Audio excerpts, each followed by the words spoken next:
বহুদিন ধরে বহু ক্রোশ দূরে, বহু ব্যয় করি বহু দেশ ঘুরে। দেখিতে গিয়েছি পর্বতমালা, দেখিতে গিয়েছি সিন্ধু। দেখা হয় নাই চক্ষু মেলিয়া, ঘর হতে শুধু দুপা ফেলিয়া।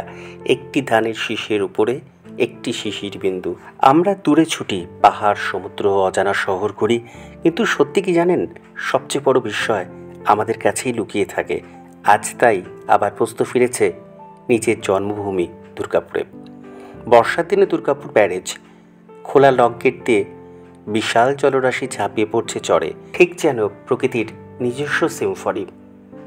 বালুচরে কয়েক পা হাঁটার আনন্দ আর তরঙ্গের ছোঁয়ায় মন ভরে ওঠে এক অজানা আবেশে।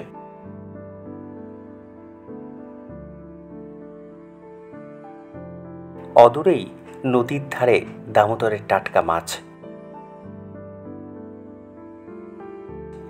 আর হাতে গরম ভুট্টার কামড়। এই সরলতাই দুর্গাপুরের আসল স্বাদ। বীরভানপুরের পাড়ে প্রতি বছর শেষ হয় দুর্গা ঠাকুরের মহাবিসর্জন, আর এখানেই হয় সন্ধ্যা আরতি।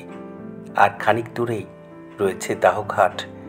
নীরবে বিসর্জিত হয় মানুষের অহংকার, গর্ব। আর তখনই মনে পড়ে শ্রাবণ ও গগন ঘিরে ঘন মেঘ ঘুরে ফিরে শূন্য নদীর তীরে রহিনু পড়ি, যাহা ছিল নিয়ে গেল সোনার তরী। হয়তো এটাই জীবন, হারানো আর পাওয়ার মাঝেই নিজেকে খুঁজে পাওয়া।